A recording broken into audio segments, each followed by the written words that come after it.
Boa noite a todos. Estamos começando aqui retomamos o nosso estudo. Estamos na lição 11 do estudo segundo o Evangelho de Mateus. Nessa lição a gente pretende, se pela graça do Senhor, bom Deus, avançar até o capítulo 22. Vamos começar hoje o capítulo 20 do Evangelho de Mateus e vamos ver se chegamos até o capítulo 22. Na semana passada, quando nós vimos no capítulo 19, o capítulo 19 ele está ligado ao capítulo 20. Tanto é que era a minha intenção na semana passada ter trabalhado o 19 e o 20, mas não deu por conta da riqueza dos assuntos que estavam no capítulo 19. Então, não sei se vocês estão recordando, mas no capítulo 19, o finalzinho do capítulo, houve aquela cena do jovem rico. Sim. E aí Jesus fez aquela comparação sobre o camelo no buraco da agulha. Aí os discípulos perguntaram para Jesus que então era impossível alguma pessoa então rica ser salva. E aí Jesus falou que não, que para Deus tudo era possível. E aí os discípulos, no finalzinho do capítulo 19, se a gente for observar, eles falaram, no versículo 27, então Pedro respondeu, no 19, 27, ele falou assim, porque Jesus tinha dito para o jovem rico, para ele largar tudo e seguir a Jesus. Aí Pedro falou com Jesus, mestre, nós deixamos tudo para te seguir. E aí Jesus foi, e Pedro indagando Jesus, o que nós vamos receber com isso? Então nós vimos que aí Jesus falou que os discípulos, como Pedro e demais, que Deus colocaria todos aqueles que o seguiriam em uma posição de autoridade no reino que ele estaria estabelecendo. E disse então para Pedro de que eles e os discípulos estariam julgando as 12 tribos de Israel. E assim então se fecha esse capítulo. Então a temática acaba falando então desses discípulos de Jesus na nova dimensão do reino de Deus, Deus colocando na posição de julgar quem? As tribos de Israel. E por que Jesus estava falando isso? Porque nós vimos que quando começou essa trajetória de Jesus de ir em direção a Jerusalém, a oposição a Jesus ela começou a ser mais intensa. E aí Jesus tinha sido, no capítulo 19, afrontado pelas lideranças judaicas. Então, Jesus chega e traz essa informação, essa notícia introduz esse assunto para os discípulos. E aí, então, é que entra o contexto do capítulo 20. Pode botar o primeiro slide? Porque quando começa o capítulo 20, nós temos assim Jesus já iniciando o capítulo com uma parábola, que a gente vê então a ligação entre o capítulo 19 e o capítulo 20. E que parábola foi essa? A parábola do proprietário que contratou trabalhadores para a sua vinha. Vocês conhecem essa parábola? Aquele que saiu o trabalhador, chegou e combinou, por exemplo, eu sou o proprietário, cheguei para o Robert, olha, eu quero que você faça roçado lá na minha vinha, tá beleza? Então, A tabela é um denário, porque o denário era um salário de um dia, era a tabela. Então, tá bom, Robert? Tá bom. Aí o Robert foi trabalhar. Deu meio-dia, eu encontrei com a Alessandra. Alessandra, o Robert não dá conta do recado, estou precisando de alguém para me ajudar lá na minha vinha. Você topa trabalhar lá? Topo. Então tá bom. Aí encontrei com a Renata, 3 horas da tarde, e chamei a Renata. E fui chamando então outros trabalhadores. Ele chamou um trabalhador às 6, às 9, ao meio-dia, às 15 e às 17. E terminaria o trabalho que horas? 18 horas. Então, desses 5 grupos aí, teve um grupo que trabalhou quantas horas? De 5 horas da tarde até 6 horas da tarde. Não, 1 hora. Olha lá, teve uns que trabalharam 12 horas, das 6 horas até às 18, 12 horas. Teve outros que começaram a trabalhar às 9. Esse aqui, ó. Esse que começaram às 9, trabalharam 9 horas. Os que começaram às 12, trabalharam 6 horas. E começou às 15, trabalharam 3 horas. E os que começaram às 17 trabalharam 1 hora. Aí a parábola, o empregador começa então a pagar. E ele começa a pagar, pagou quem primeiro? Os das 6 da manhã. Pagou os das 5 horas da tarde. Por quê? Que diz o texto bíblico. Olha aqui que diz isso. O texto bíblico fala aqui. Olha lá. Ó. Versículo 8. Ao cair da tarde, o dono da vinha disse ao seu administrador: chama os trabalhadores e paga-lhes um salário, começando com os últimos contratados. Então, quem foram os últimos contratados? Os da 17. E ele pagou quanto para esses últimos contratados? 1 denário. Aí, quando ele pagou 1 denário, o pessoal que chegou a 6 falou assim: pô, acho que ele pagou 1 hora, deu 1 denário para ele. Eu que trabalhei 12 horas, vou receber pelo menos uns 10 denários, né? Vai ser bom, os caras ficaram felizes da vida. Só que aí o administrador foi dando para cada um 1 denário. Aí os das 6 horas chegaram e reclamaram: peraí, a gente ralou aqui de 6 horas da manhã até 6 horas da tarde, e aqueles que chegaram assim, o senhor pagou 1 denário e vai pagar essa mesma quantia para a gente? Isso é injusto. Aí o que na parábola fala? É que não, vai falar isso também. Não, é que, qual foi o patrão disse: qual foi o trato que eu fiz contigo? Eu não combinei com você 1 denário?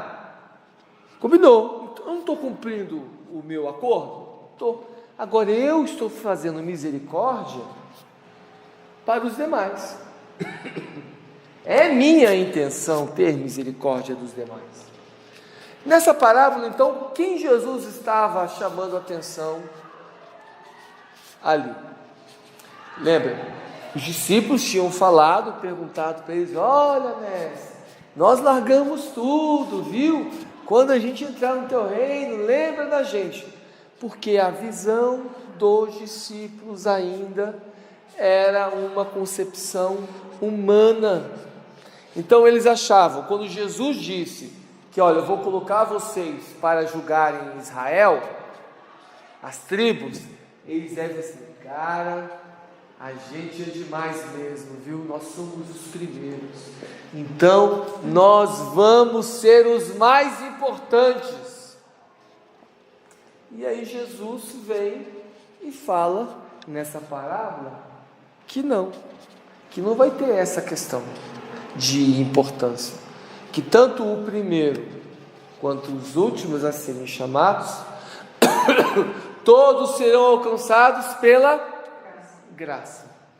Todos serão iguais e receberão de Deus o mesmo valor. No caso, o denário é a salvação.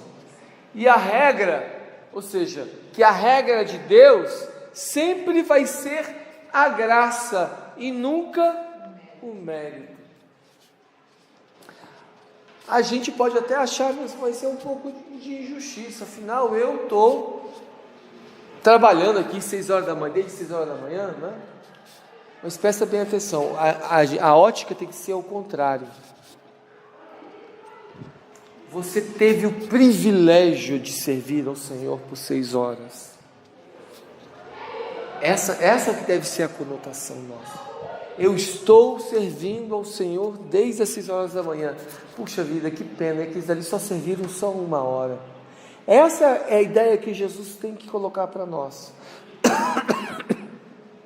Que servir a Ele é algo prazeroso demais. É algo que deve suprir as nossas necessidades. É algo que supre a nossa compreensão. E não se eu trabalhei mais ou se eu trabalhei menos. Essa não é a questão. A questão é: eu estou servindo ao Senhor, e isso é mais do que suficiente. Então, um exemplo que a gente vê sobre essa expressão de graça vai ser no ladrão da cruz. O ladrão da cruz fez algum mérito para ser salvo? Nenhum. Só pediu para Jesus para lembrá-lo quando ele entrasse no reino dele. E foi isso que aconteceu com ele. Olha, hoje mesmo estarás comigo. Quando o ladrão perguntou para lembrar ele entrar do teu reino, e Jesus falou: hoje mesmo estarás comigo no paraíso. Esse é o princípio de Deus. Por isso, quando fala em Mateus 19:30, Jesus alertou sobre como Deus fará o reconhecimento dos seus servos. Os últimos serão os primeiros. E Jesus repete novamente aqui no capítulo 20. Quer ver? Qual o versículo que ele fala sobre isso? Se não me engano, cadê? Aqui, o versículo 16. No 15 fala: não tenho o direito de fazer o que eu quero com o meu dinheiro? Ou você está com inveja porque eu sou generoso? Assim, os últimos serão primeiros, e os primeiros serão os últimos. O que a gente tem que entender, gente, que servir a Jesus é um privilégio maravilhoso. Quem não está servindo a Ele já está perdendo. Você está perdendo em vida, em experiência.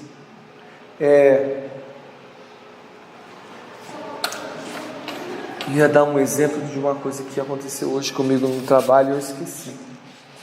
Mas se eu me lembrar, voltar, eu retorno a falar com vocês. Não, volta lá no anterior.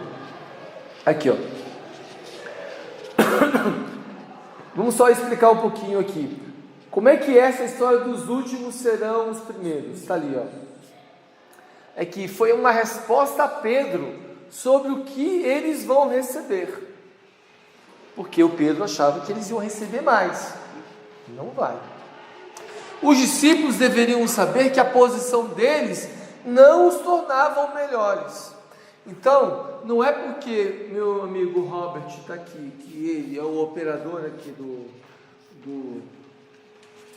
dos slides, que ele é mais importante do que qualquer outra pessoa aqui entre nós, mesmo sabendo que a função dele é fundamental para a nossa aula.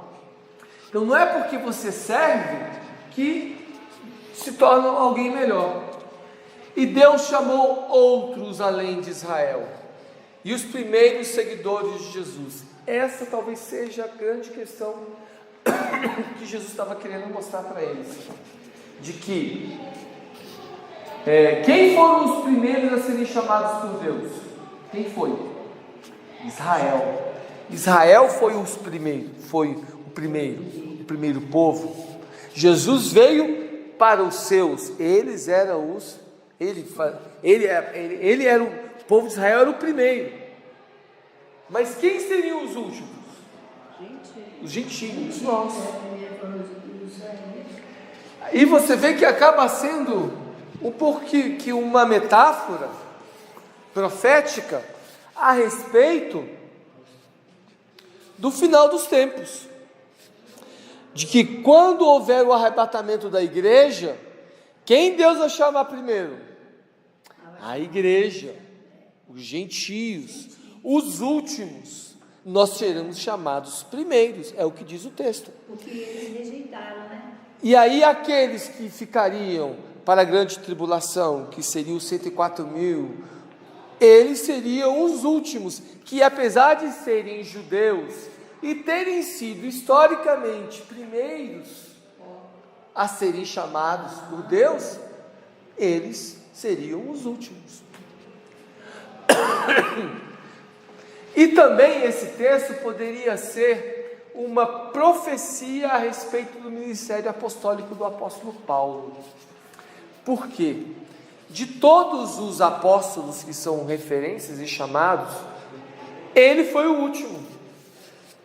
E o apóstolo Paulo, acho que quando escreve aos Coríntios, ele fala que ele era o menor e ele era o último dos apóstolos.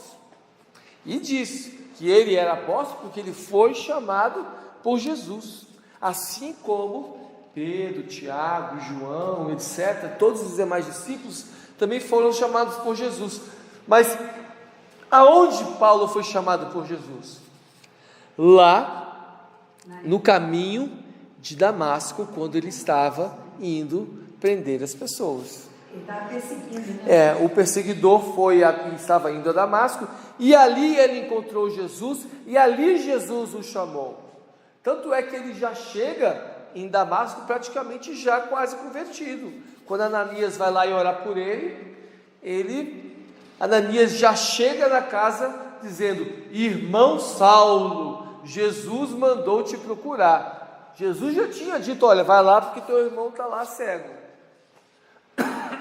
Então poderia ser também uma mensagem, uma alusão profética sobre esse ministério apostólico do apóstolo Paulo. E quando Ananias falou com o Saulo, ele reconheceu? Já estava cego. Saulo estava cego. Diz o texto de Atos que Ananias foi com medo lascado ir lá orar por Paulo, para Saulo, porque disse assim: olha, esse era aquele Jesus que estava matando, que veio para cá para matar todo mundo. Todos os cristãos.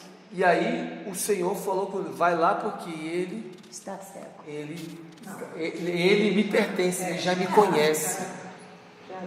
E aí ele foi lá, né? Por isso que ele já chegou assim: irmão Saulo, ó, irmão, viu? Sou irmão. Né? Próximo, alguém quer fazer alguma sobre essa parte da parábola? Alguém quer fazer algum comentário? Então, vamos seguir adiante. Então, seguindo o capítulo 20, após Jesus então ter dito aquelas palavras, disse Jesus, né, que novamente ele refala aos discípulos que ele estaria indo a Jerusalém. Aí é interessante o texto falar subindo a Jerusalém. Aí você pode dizer: mas como é que ele está subindo a Jerusalém se Jerusalém está aqui e Jesus estava aqui? Porque a ideia, primeiro, que Jerusalém está numa região mais alta, é uma região montanhosa. Não é tão montanhosa como o Hermon lá no norte, que é muito mais montanhoso, mas é uma região um pouco íngreme. Mas não é essa a ideia. A ideia é porque Jerusalém é o ponto máximo da fé, é onde está o templo. Então a imagem de que eu estou aqui embaixo e eu vou então subir a Jerusalém, eu vou subir à presença de Deus. Sempre então a concepção judaica era que Jerusalém estava no topo, no máximo, e que está fora de Jerusalém está abaixo. E aí Jesus diz para os discípulos mais uma vez que ele estava subindo a Jerusalém, aqui no versículo 18, aonde ele seria entregue às lideranças judaicas para ser morto, digo. Condenados à morte. E aí diz no versículo 19: e o entregarão aos gentios para que zombem, açoitem e o crucifiquem, no terceiro dia ele ressuscitará. Eu acho que os discípulos, já é a terceira vez que Jesus fala isso. Ele falou no capítulo 16, quando houve aquele momento de tu és o Cristo, Filho do Deus vivo, quarta vez. Ele falou no capítulo 17, após a transfiguração. Ele falou no capítulo 18, e retoma no capítulo 19, e aqui no capítulo 20, mais uma vez ele fala. Aí então, nessa caminhada em direção a Jerusalém, ocorre uma situação inusitada. Quando eles estavam caminhando, chega até Jesus, quem? A mãe de Tiago e João.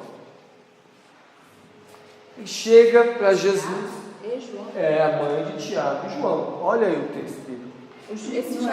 A mãe dos filhos de Zebedeu. É o 20. Então aproximou-se de Jesus a mãe dos filhos de Zebedeu. Quem são os filhos de Zebedeu? Tiago e João. Tiago não é irmão de André, mas só tem mais de um Tiago. Tem mais de um Tiago. Tem o Tiago, irmão de Jesus. Por isso que aqui fala que E tem o Tiago, filho de Zebedeu. Filho de Zebedeu, irmão de João. Filho de Maria. Só que esse Tiago, irmão de João, filho de Zebedeu, a mãe dele era irmã da mãe de Jesus. Eles eram primos. Então quem estava falando aí era a tia de Jesus. E chega assim: Ô Jesus, você falou lá negócio lá do trono, etc, que os discípulos vão sentar nos 12 tronos. Não dá para colocar Jesus, o Tiaguinho e o Joãozinho assim, um do lado, um do seu lado, da direita ou da esquerda, bem pertinho de você, no trono mais bom? Já queria veja a concepção humana que os discípulos estavam tendo do reino, achando que o reino de Deus ele estaria associado a algum tipo de projeção social. Eu vou me destacar, eu seguindo o reino, eu vou ser o cara, eu vou ser o bambambam. O pedido da mãe, da tia de Jesus, para Jesus, era esse. Mas ele mudou. Pois é. A condução já começa. Não mudou nada. Perceba só, dá para fazer um jeitinho, né? A questão de parentela, como é que chama isso? O nepotismo. Desde essa época já existia. Mas Jesus, não aceitou essa não. Assim, Não, meu pai preparou exato. sentar ao meu lado. A resposta de Jesus foi clara. Não é por aí não. Pois não. Pode? Vamos lá. Diz assim, Então aproximou-se de Jesus a mãe dos filhos de Zebedeu com seus filhos e prostrando-se fez-lhe um pedido. O que você quer? Perguntou ela. E ela respondeu: declara que no teu reino esses meus 2 filhos se assentarão, um à tua direita e outro à tua esquerda. Disse Jesus: vocês não sabem o que estão pedindo. Podem vocês beber o cálice que eu vou beber? Podemos, responderam eles. E Jesus lhes disse: certamente vocês vão beber o meu cálice, mas assentar-se à minha direita ou à minha esquerda, não cabe a mim conceder. Esse lugar pertence àqueles que forem preparados por meu Pai. E isso aconteceu. Na crucificação Mateus 27, 56, Marcos 15, João 19, 25, fala para você saber que por que essa mãe de Tiago, ela é tia de Jesus. Diz que ela foi chamada por Mateus como a mãe dos filhos de Zebedeu, mas Marcos chamou-a de Salomé, e João a chamou de irmã da mãe de Jesus. Considerando seu parentesco com Jesus, achavam então que ocupariam um lugar especial no reino. E aí Jesus fala o seguinte: olha, os discípulos, né, que nós vemos aqui, que os discípulos ainda achavam que o reino de Deus era imediato e terreno. E a resposta de Jesus a Tiago e João foram que vocês vão provar do mesmo cálice que eu, mas vocês não vão se assentar. Porque eles falaram: vocês podem beber? Podemos. Qual foi? Tiago foi o primeiro apóstolo a ser martirizado. Ele foi decapitado, foi morto por Herodes. Lá no Evangelho de Atos é citado. O Tiago, E o João, que apesar de ter morrido de velhice, ele, além de ter ficado preso em Patmos, etc., antes de ser levado para Patmos, ele foi jogado, segundo a tradição, num caldeirão de azeite quente. E Deus o curou, e Deus o ressuscitou, ou fez um milagre.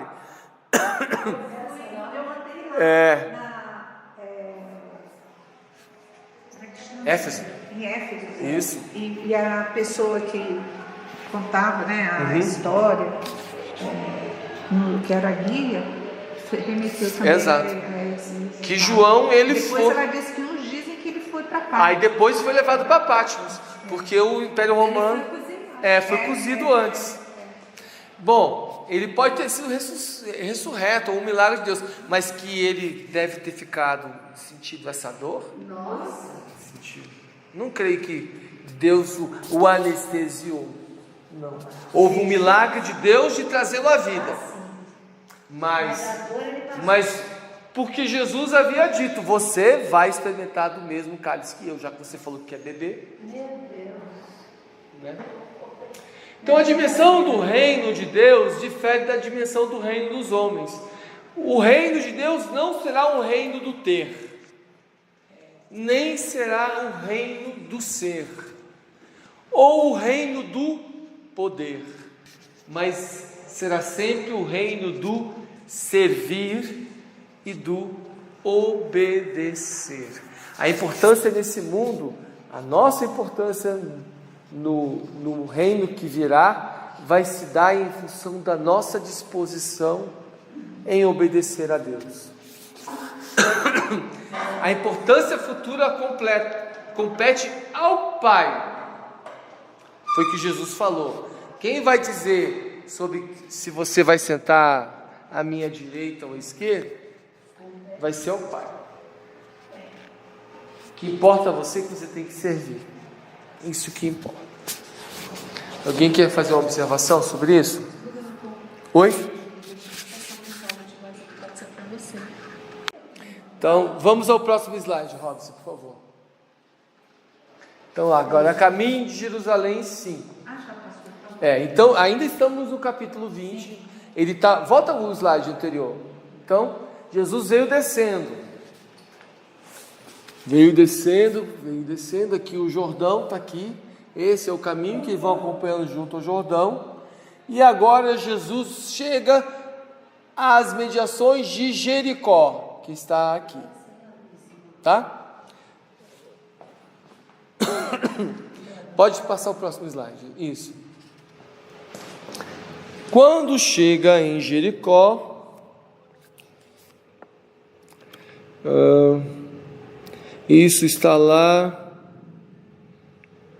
no verso 24. Isso, obrigado. Mas 29 ele já está saindo. Ao saírem de Mas aí é antes, né? Quando ele falou que... quando falou dos cálices, Jesus chamou, versículo 25, fala assim: Jesus então chamou os discípulos e disse: vocês sabem que os governantes das nações dominam e as nações importantes exercem poder sobre elas. Não será assim entre vocês, pelo contrário, quem quiser tornar-se importante deverá ser servo. Aí isso é ainda voltando então ao que nós tínhamos falado no slide anterior. Então provavelmente esse contexto todo que aconteceu já estava nas imediações de Jericó. E aí o texto agora fala: ao saírem de Jericó, que Jericó é caminho, era passagem para Jerusalém, diz que saiu uma grande multidão a segui-lo. Era costume judaico, em termos de questão de peregrinação, de referência, esse caminho Jericó, Jerusalém, Jerusalém, Jericó. E sempre a ideia de Jericó, um local que é perto do Mar Morto. Eu não estive lá, mas dizem que por causa disso cheira mal. O Mar Morto cheira mal, mas aí a cidade recebe ainda o impacto dessa maresia, vamos dizer, e que por conta disso sempre Jericó era visto como um local imundo, e vou subir para Jerusalém para me purificar. Por isso que quando na parábola do samaritano, quando fala que os saduceus estavam descendo de Jerusalém para Jericó, eles, quando viram um samaritano, eles não cuidaram dele, porque se ele tocasse um camarada que estava morto, ele já tinha saído de Jericó e ido até Jerusalém para se purificar. Aí está voltando, purificado, encontra o moribundo. Se ele trocasse o moribundo, ele ia ficar impuro de novo. Ele ia ter que voltar para Jerusalém. Ah não, moribundo, morra. Por causa dessa ideia de que estou saindo de Jericó, estou subindo para me purificar. Isso era algo rotineiro entre o povo de Israel. E aí diz o texto que os cegos clamavam a Jesus, chamando Jesus de Messias. O que parece ser um contrassenso, né? Os discípulos que estavam ao lado de Jesus não tiveram a mesma concepção a respeito de Jesus do que aqueles dois cegos. Os dois cegos que tinham andado muito menos com Jesus do que os apóstolos, que não tinham visto as transfigurações, que não tinham passado 3 anos andando, porque aqui a gente está chegando já ao período da Páscoa. Eles entenderam que Jesus era o Messias prometido e chamado de Deus, porque os discípulos só falaram que Jesus era o Messias quando Jesus os acuou lá em Mateus 16. E vocês, o que é que vocês falaram? Acham que eu sou? Esses dois cegos foram voluntariamente foram ao encontro de Jesus e gritaram: Jesus, filho de Davi, Messias de Israel, tem misericórdia de mim. E os discípulos não. O que é curioso é quando a gente compara agora Mateus com Marcos, com Lucas e os outros textos, é que Mateus fala que foram 2 cegos e Marcos fala que foi só um. Aí foram 2 ou foi só um? Nos comentários que eu li, todos eles foram unânimes em dizer que de fato eram 2, por conta do registro de Mateus, mas só um chamou mais a atenção no caso de Lucas. Esse talvez seja um dos grandes impasses dos evangelhos sinóticos, que parecia, acho que Mateus ele sempre via dobrado. eram 2 cegos, eram 2 paralíticos, eram 2 era o jumento e a jumenta, era sempre ele vê, parece que ele vê dobrado, ele vê 2. Não sei, só que ele era, zaroi, não sei. Eu estou brincando. O fato era o que ele descreve que foram 2 cegos. Independente de serem 2 ou serem 1, o fato que Mateus fala que os 2 foram curados. E aonde tem 1, ou seja, o milagre aconteceu. Imediatamente. O milagre aconteceu, quer seja com 1, quer seja com 2. O milagre aconteceu quando? Quando aquele homem cego chega, chama por Jesus, filho de Davi, tem compaixão de mim, e aí Jesus para, porque quando eles estavam gritando, o texto fala que os discípulos falaram o quê? Fica quieto, incomoda o mestre não, a gente está indo para Jerusalém, deixa o mestre, a gente tem mais o que fazer. E Jesus não, ouve e pergunta: o que quer que eu vos faça? Eles pedem para Jesus para que eles voltem a ver, que queremos ver.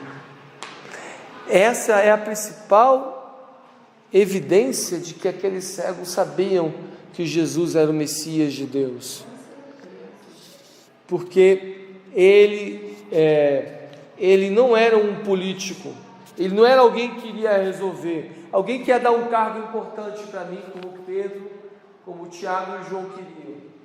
Só o Messias poderia fazer um milagre de cura na vida deles.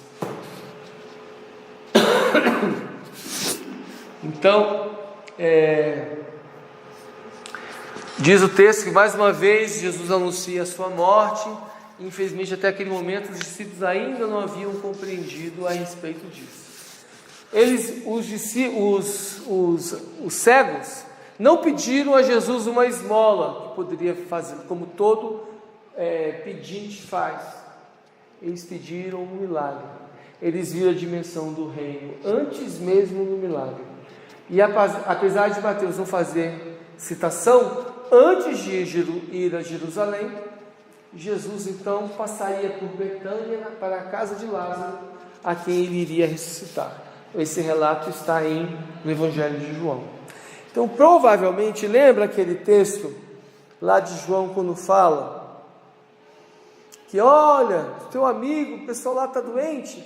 Provavelmente Jesus estava ali nas imediações de Jericó. E agora ele está indo em direção a Jerusalém.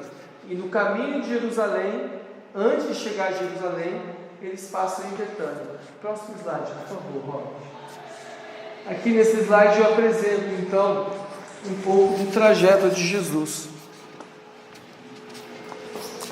Nessa imagem aqui, nessa imagem mais à esquerda, é um mapa, aquele quadrado ali. Deixa eu pegar aqui o marcador aqui para iluminar.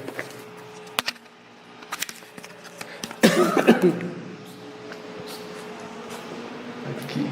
Esse quadrado aqui, é o templo. Então aqui estavam uma muralha, tá certo? Bem aqui onde está esse negocinho aqui rachulhado aqui assim, é a entrada do templo. A entrada do templo, aquele templo entrada formosa que a Ana Mara trouxe, a porta formosa, que fica bem aqui. Bem aqui na frente depois construíram um cemitério, bem aqui. Betânia fica aqui embaixo, nessa região aqui, aqui que fica Betânia. E esse é o caminho que vem de Jericó. Então Jesus foi, ao invés de ir direto para Jericó, passou por Betfagé, indo em direção a Betânia. Diz o texto bíblico que Ela foi lacrada. Isso, ela foi lacrada, não nessa época, ela foi lacrada na Idade Média por um sultão muçulmano. E foi colocado, feito um cemitério aqui, para dizer que aquilo ali é uma área imunda, com mortos, etc. para que o Messias não passasse novamente por essa porta. O próximo slide a gente vai falar sobre isso. Essa foto aqui é uma foto contemporânea dessa região. Então, ó, aqui está o templo. Então ele está lá ainda, o templo. Não, esse aqui é o templo dos árabes. Tá? Mas esse é o monte do templo, que está mais ou menos nessa mesma dimensão aqui, ó. Aqui, aonde é o átrio, onde está o templo dos árabes ali, era o átrio, mais ou menos, segundo esse mapa, o átrio do pátio do templo. E o templo estaria mais ou menos aqui, aonde está o Muro das Lamentações, que está bem aqui, ó. A porta formosa, ela está aqui, ó. Isso aqui, esse pontinho branco aqui, ó, são o negócio do cemitério, dos túmulos. A porta formosa fica bem aqui. Então, só para vocês terem ideia onde fica. O templo está fazendo isso ali naquelas pedras ali. Exato, ali, ó. E ficou bem nessa ponta aqui. Aí aqui ó, está o Monte das Oliveiras, e aqui, ó, Betfagé, que é um vilarejo que fica entre Betânia e Jerusalém. Então aqui, Betânia está bem aqui, Betfagé está aqui. Eu só coloquei o trajeto então de Jesus. Então, de Jesus. Betfagé é uma cidade. É uma aldeia. Uma aldeia. Você botou casa. Que quer dizer casa de figos. Que a palavra Bet em hebraico é casa. Betânia também é Bet-Ânia também é casa de tâmaras ou casa dos aflitos, de dores. Ela fica um pouco mais ao sul que é Betânia, que fica mais aqui, né? Então, o trajeto de Jesus saiu de Jericó, antes de ir a Jerusalém. O texto fala no capítulo 21 que Jesus manda os discípulos irem a Betfagé pegar quem? Ir lá pegar as mulinhas lá, o Jericó, os burrinhos, os jumentinhos, que estava lá, preso lá em Betfagé. Como eu falei, Mateus omite isso, mas Jesus, antes de ir ao encontro de Betfagé, ele foi a Betânia, na casa de Lázaro, de Marta e de Maria. Mas Mateus omitiu o quê? Ele omitiu a ida a Betânia. Ah, tá, que ele fala só de Betfagé. Ele fala só de Betfagé. Tá. Ele não faz referência que Jesus foi à casa de Lázaro para ressuscitá-lo. Tá? Então, a ida a Betfagé veio para cumprir a profecia de Zacarias 9:9, que era para pegar o jumentinho. Então, vamos abrir Zacarias 9:9 para a gente ler, é interessante.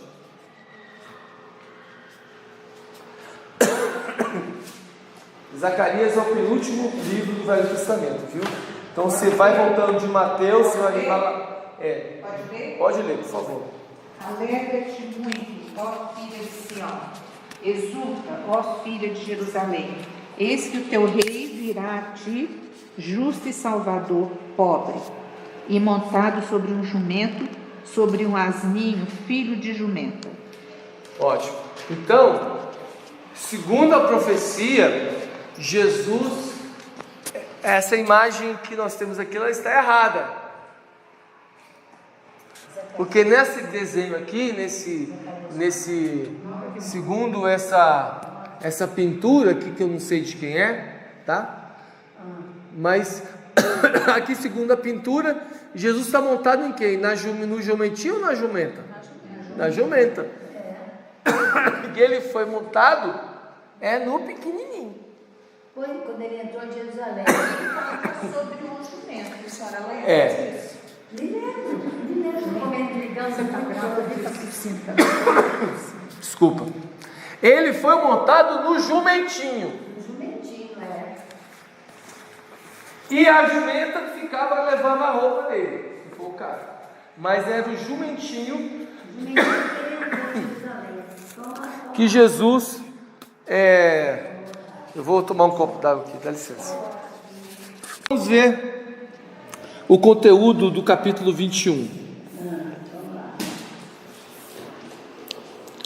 Porque o capítulo 20, após Jesus então ter curado aqueles cegos, que a história se conclui na cura dos 2 cegos de Jericó, o capítulo 21 fala de Jesus quando se chegaram a Betfagé, se aproximando de Jerusalém, enviou os discípulos então para buscar o jumentinho. Ele não foi montado na jumenta, foi no jumentinho. Mateus descreveu uma Jerusalém curiosa, dividida. Porque quando Jesus entra em Jerusalém, você ouve duas expressões. Uns clamavam, salva-nos. O outros diziam, esse é o profeta de Nazaré. Qual é a diferença de um e de outro? Provavelmente, aqueles que falavam, salva-nos, que é a palavra Hosana, Hosana quer dizer, salva-nos, Senhor. Hosana, bendito o que vem em nome do Senhor, salva-nos. Nossa, diferente, eu acho. Mas a palavra Hosana quer dizer, salva-nos, esse que vem em nome do Senhor, salva-nos, ó bendito que vem em nome do Senhor, salva-nos, Messias, que o bendito que vem em nome do Senhor é o Messias, que vem enviado pelo Senhor. Quem estava falando isso, estava atribuindo a Jesus uma posição messiânica. Hosana, Hosana, filho de Davi, porque era o filho de Davi que era o bendito em nome do Senhor. O filho de Davi que seria o Messias. E agora os outros que estavam falando, quem é esse? Esse é o profeta de Nazaré. Então esses clamores eram aqui, ou em Jerusalém, chegaram em Jerusalém, os que estavam seguindo Jesus desde Jericó, e esses provavelmente eram os que estavam chamando Hosana. E os que estavam em Jerusalém, as lideranças judaicas, ou aqueles que não tinham acompanhado Jesus, só tinham ouvido falar de Jesus, quem é esse? Esse é o profeta que veio de Nazaré. Fala. Não, é que no texto aqui ele fala assim, Hosana nas alturas. Então, salva-nos. Salva-nos. No céu? Salva-nos, ó aquele que vem dos céus. Entendi. Entendeu? É a salvação que veio dos céus. Não é a salvação que veio dos homens.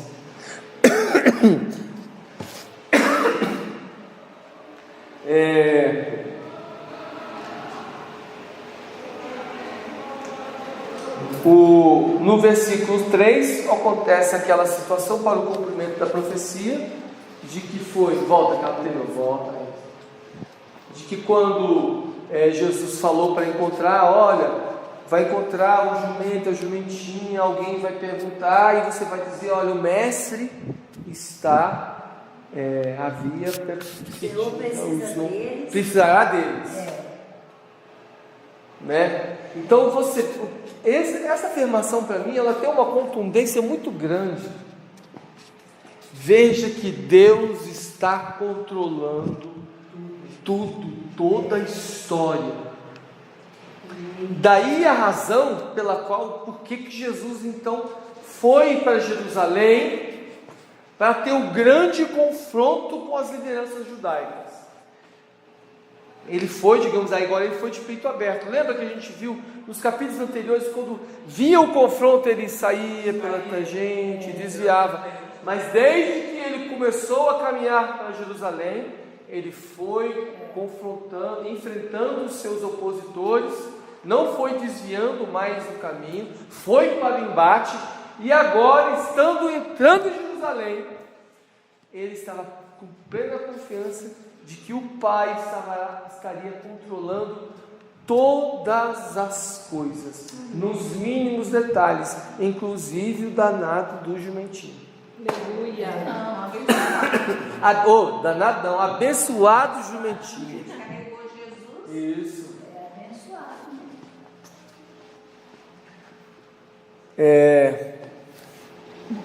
Aí diz que no versículo 5 que eis que o rei vem a você humilde e montado no jumento, no jumentinho que ele jumenta, que é o texto lá de Zacarias.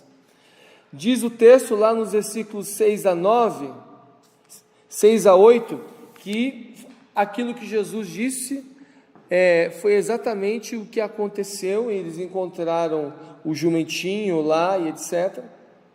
E quando Jesus então começa a caminhar para Jerusalém, veio o povo e começou a colocar os mantos e palmas para que Jesus entrasse. Isso aí, esses lados, isso, obrigado, Isso Robert. não ainda não é Pentecoste, não. Não. Mas é um comportamento semelhante a esses ramos, não? Não, tem a ver, tem um pouco, porque nos ramos, a festa do Pentecoste era a festa da colheita Do fruto lá. das colheitas da primavera, Tá. as primeiras colheitas da primavera. Entendi. Então, Ali não, ele era um tapete que eles exato. fazendo para que ele passasse. e isso foi um cumprimento, era um reconhecimento judaico de um monarca. Abre lá em 2 Reis 9:13. Esse texto de 2 Reis 9:13, o rei nada mais, nada menos que se não me engano, Salomão. 2 Reis. Deixa eu aqui, ó. Clique aqui. Segundo Reis, o quê? 9:13.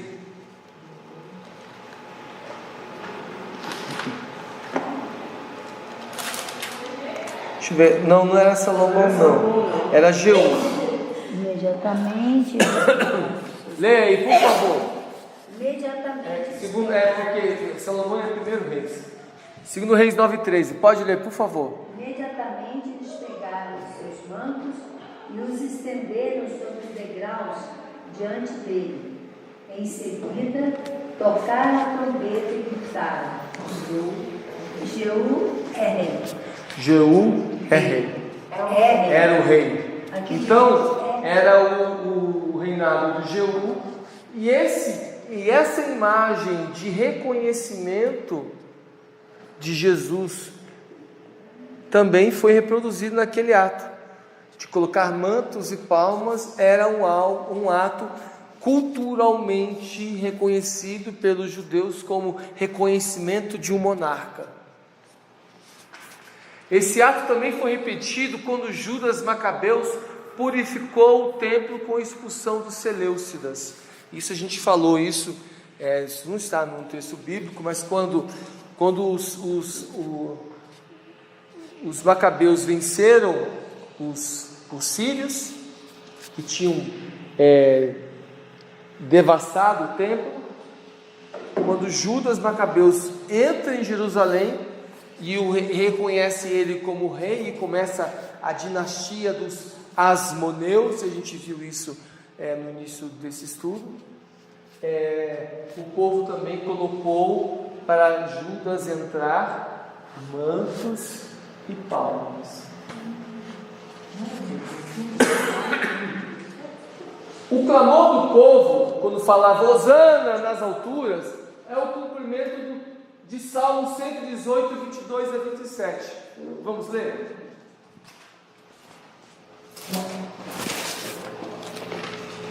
Salmo 118, 22. Pode ler, Alessandra, por favor. A pedra que os construtores rejeitaram veio a ser a mais importante de todas.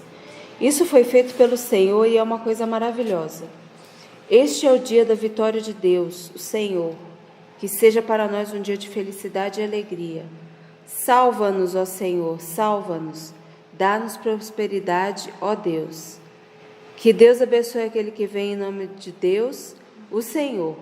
Daqui do templo do Senhor, nós abençoamos todos vocês. Até onde? Até o 27. O Senhor é Deus, Ele é a nossa luz, com ramos nas mãos, comecem a festa e andem em volta do altar. Aí, tá vendo essa palavra? Salva-nos, Senhor, salva-nos. Hosana, Hosana.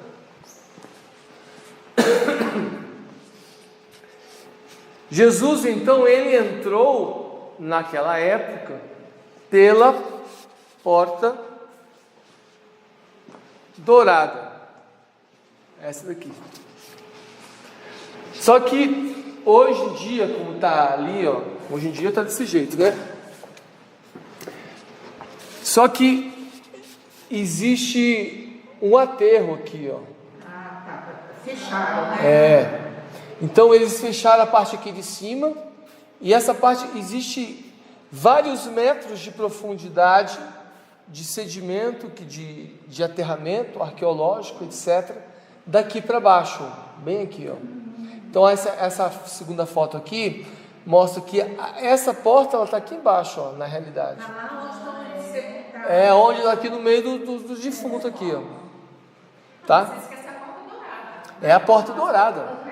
Essa porta dourada é a mesma que essa aqui, ó. Só que Mas se hoje ela está aberta, como é que não, ela está fechada. ela está fechada, mas Fechada. ela está coberta de terra. Mas na época que Jesus entrou, não era a parte de cima, era aqui embaixo, que estou dizendo. Entendeu? Quando Jesus passou, esse prédio era mais alto. Ah, entendi. Só estamos vendo essas duas janelas. Hoje a gente só vê essa parte daqui de cima. Aquelas duas janelas. Essa parte aqui de baixo foi aqui que Jesus entrou. Entenderam? A gente não. Não, porque aqui, ó, aqui tem um cemitério, mas antigamente aqui havia uma coisa de água. Ó, tia, tá igual assim, ó. Essa pequenininha aqui, ó. É. Ó. E tem os dois negocinhos lá em cima. Dois chifres lá. Mesma coisa. Então, Quem soterrou isso aí? o sultão, um sultão. Não, porque ele falou que Jesus não vai sair por essa É, eles falam, não, o Messias jamais vai entrar por essa porta. Mas não é dourada? Ele vai entrar na Pela Formosa? É a mesma coisa? É a mesma. Ah, tá. Mas ele não sabe que o Senhor veio dos céus. Pois é, mas vocês acham, gente, que um montinho de pedra vai segurar Jesus de entrar? E não vai ter morto ali mais. Oi? E não vai ter morto mais ali. É porque a visão muçulmana e Não, tô judaica. falando agora, sem visão muçulmana. Não, aqui, ó. Para legalidade, para ter legalidade, esses mortos vão estar ressurretos? Para quando vier quando Jesus chegar? Depende, se ele tiver cristão, de gente que seguiu Jesus, vai subir no arrebatamento. Mas se for todo mundo da família Do sultão está surtado. Tá surtado. O que ocorre, gente, é que a visão lá do sultão, quando ele, no século XVI, olha lá, ó, construiu esse cemitério, é que ele pretendia com isso impedir a passagem do Messias, que virá. Esse texto profético está lá em Ezequiel 43, de 1 a 5. Vamos ler, porque é importante. 43, de 1 a 5. Também tem em Ezequiel 44, 1 a 2. Quem achou pode ler, por favor.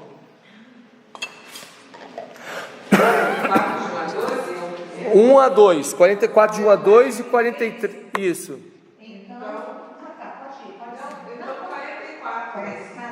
Então me levou a porta que olha para o caminho do Oriente. E eis que a glória do Deus de Israel vinha do caminho do Oriente, e a sua voz era como voz de muitas águas, e a terra resplandeceu por causa da sua glória. E o aspecto da visão que vi era como de visão que eu tinha visto quando vim destruir a cidade. E eram as visões com que havia junto ao rio. Quebar caía sobre o meu rosto. E a glória do Senhor entrou no templo pelo caminho da porta, cuja face está para o lado do oriente. E levantou-me o Espírito e me levou ao átrio interior. E eis que a glória do Senhor encheu o templo. Então a porta que é voltada para o oriente é essa. E a de Ezequiel 44, de 1 a 2. Então o homem me fez voltar para o caminho da porta exterior do santuário, que olha para o oriente, a qual estava fechada.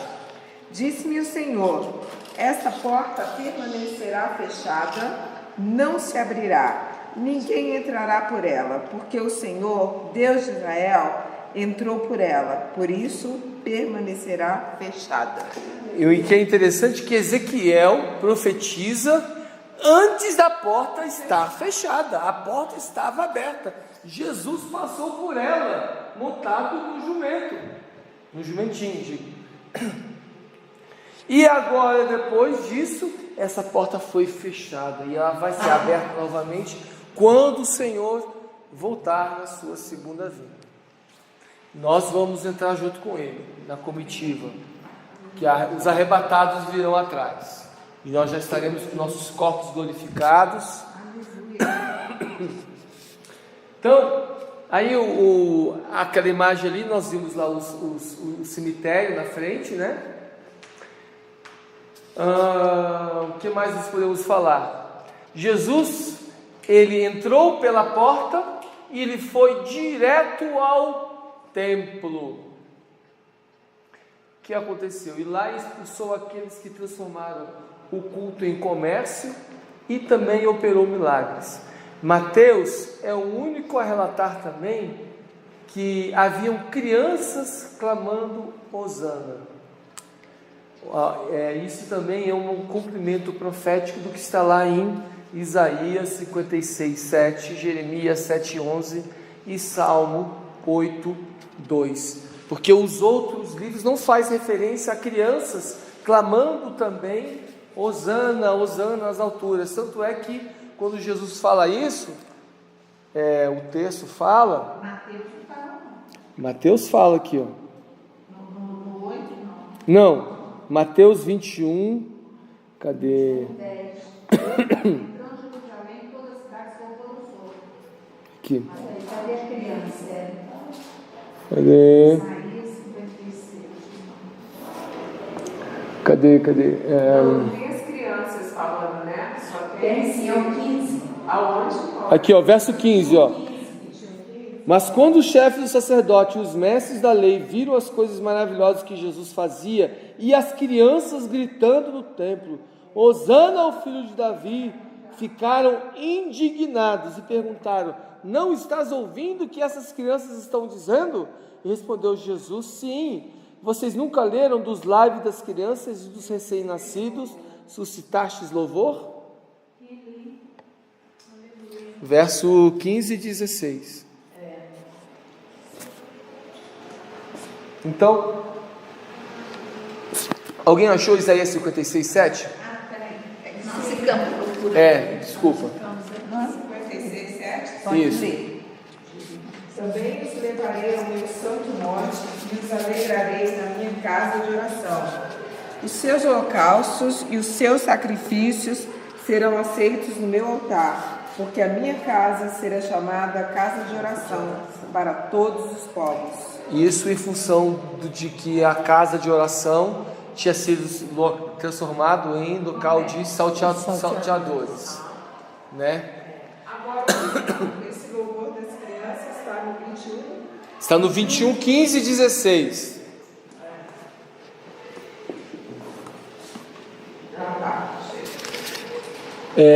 Próximo slide, por favor, Robert. Logo em seguida, aí o que aconteceu? Lembra que eu falei, Mateus ele omitiu que Jesus, antes de ir a Betfagé encontrar com a jumentinha, com o jumentinho, os outros livros falam que Jesus foi a Betânia. Agora, novamente, Mateus agora faz referência a Betânia. Por que que Jesus vai para Betânia? Quem é que mora em Betânia, gente? Lázaro, Marta e Maria. Eles moravam lá, e toda vez quando Jesus ia a Jerusalém, provavelmente ficava na casa dos seus amigos. E aí, quando Jesus foi para Betânia, onde passou a noite, de manhã cedo ele volta para Jerusalém e teve fome. Aí no verso 19 diz que, vendo uma figueira à beira do caminho, aproximou-se dela, mas nada encontrou a não ser folhas. Então lhe disse: nunca mais dê frutos. E imediatamente a árvore secou. Ao verem isso, os discípulos ficaram espantados e perguntaram: como a figueira secou tão depressa? E Jesus respondeu: eu lhes asseguro que se vocês tiverem a fé e não duvidarem, poderão fazer não somente o que foi feito à figueira, mas também dizer a esse monte: levanta-te e atira-se no mar, e assim será feito. E tudo que pedirem em oração, se crerem em vocês, receberão. Vamos discutir algumas coisas aqui. Primeiro, a referência à figueira. A figueira, quando ela tem folhas, ela tem frutos. Eu botei uma imagem, eu botei a imagem ali, ó, à esquerda. Tem uma imagem de uma figueira cheia de folhas e frutos, porque depois disso caem as folhas, elas ficam mais ou menos secas. E aí vem. Eu posso falar um negócio? Pois não. Quando nós fomos a Éfeso, nós subimos um monte e fomos na casa de Maria e o do João. E Jesus tinha recomendado para ele cuidar dela. E o quintal lá era só de figueiras. Conforme nós chegamos pela manhã, era um perfume, uma coisa assim, fora do normal, tamanho perfume que saía daquelas árvores, uma coisa mais gostosa. Foi não, lá no morro. Não. Quando a Renata foi, não tinha, né, a casa de Maria ainda, não. Ah, não tinha. Não tinha construído.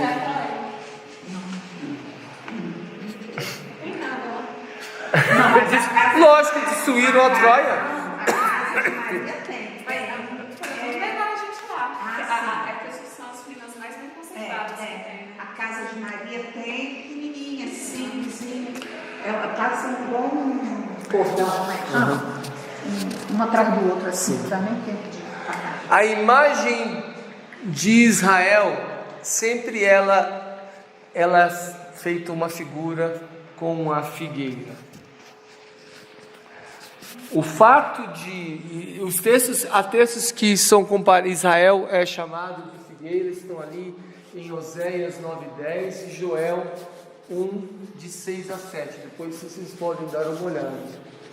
Na realidade, aquela evidência da árvore que tinha uma aparência, mas não tinha frutos, era uma metáfora, uma demonstração de Jesus estava falando: olha Jerusalém, como está Israel, está exatamente desse jeito, como essa figueira, que tem aparência e não tem frutos. E eu tenho fome, que diz o texto que Jesus tinha fome. Jesus, ele sempre quando ele vem ao nosso encontro, ele espera que a gente tenha algo a lhe oferecer. Todas as parábolas, quando você fala a respeito do encontro do noivo ou da noiva, sempre é o noivo ao encontro da noiva, e a noiva tem algo a oferecer para esse noivo. Chega disposta a entregar para esse noivo, a conhecer esse noivo, a estar ataviada para esse noivo, vestida para esse noivo, com óleo para esse noivo. E aqui, novamente, Jesus chega à figueira, chega a Israel, fala assim: Israel, mostra seus frutos. E não tem. Jesus amaldiçoa. Também comparou a Israel. Uma outra parábola que Jesus também comparou a Israel está em Lucas 13, de 6-9. O que a gente percebe que foi dado, no caso do texto de Lucas 13-9, quase como um prazo, né? para o arrependimento.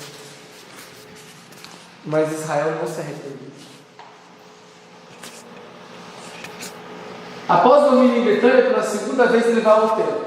Aí no caminho ele amaldiçoa a figueira por não ter frutos. Jesus esperava a reação do Sinédrio. Lembra que ele tinha destruído tudo?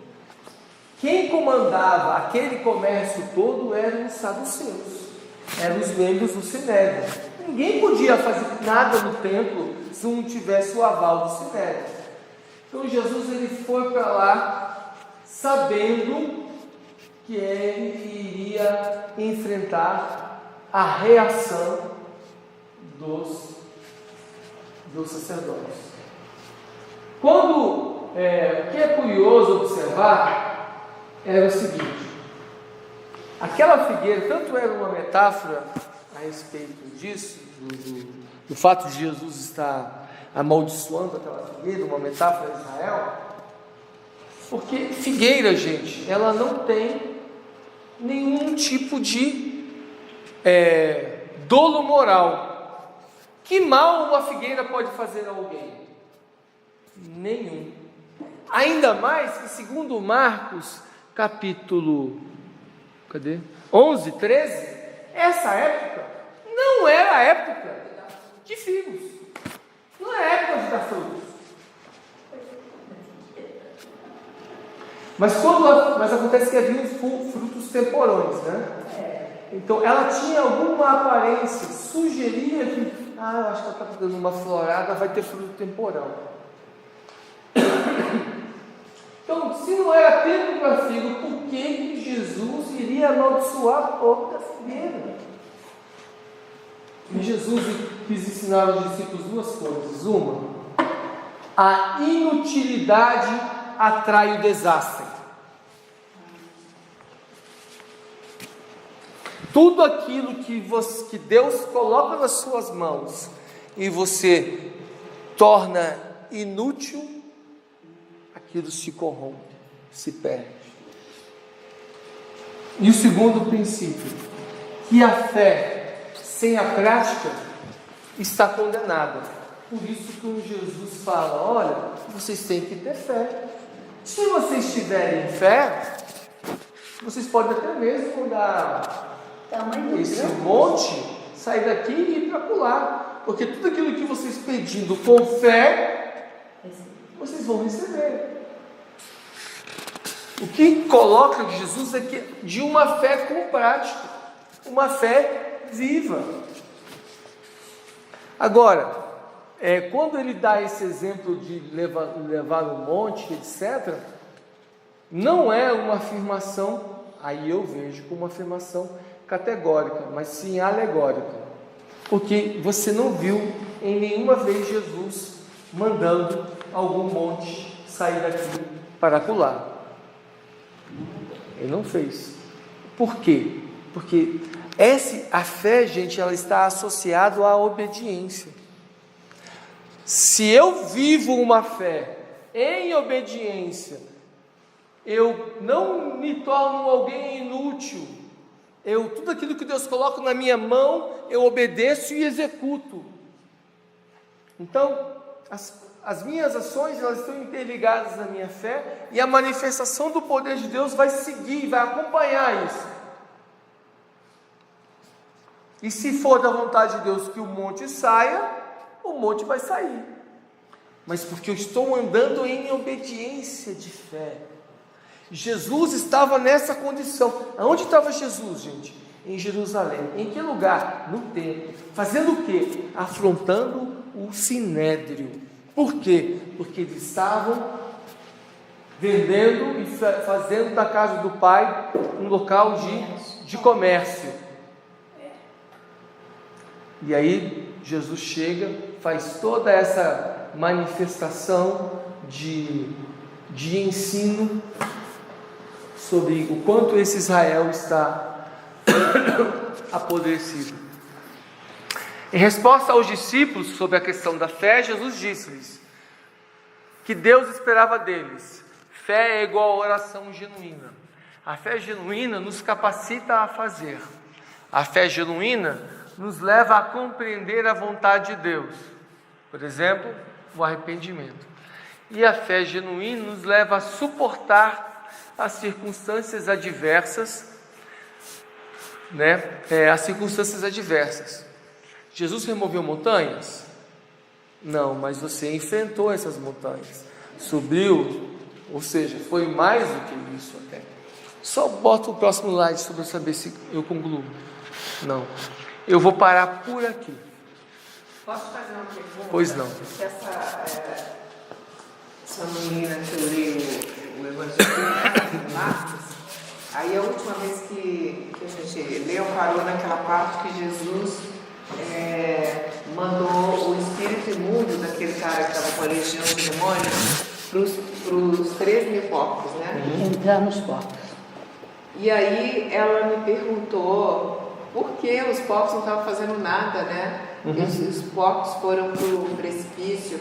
Eu falei, olha, eu não lembro qual é a explicação, mas os porcos, para o povo judeu, eram considerados imundos, né? Então, pode ser alguma coisa com relação a isso, mas eu não sei. Eu vou perguntar e depois eu te falo. Aí eu vou perguntar. Tá. Então eu vou concluir a nossa aula. Ai, desculpa, você não concluiu? Não, eu estou concluindo a nossa aula. Na semana que vem a gente retoma no capítulo 21, ainda com a parábola, quando Jesus confronta mais uma vez os sinédrios, os membros do sinédrio. Amém? E aí eu vou responder, e se para você querer saber mais sobre essa aula, sobre essa minha resposta, você procura lá você que está me ouvindo no YouTube, tem uma aula que a gente falou só sobre isso. Tá bom? Então Deus abençoe em nome de Jesus.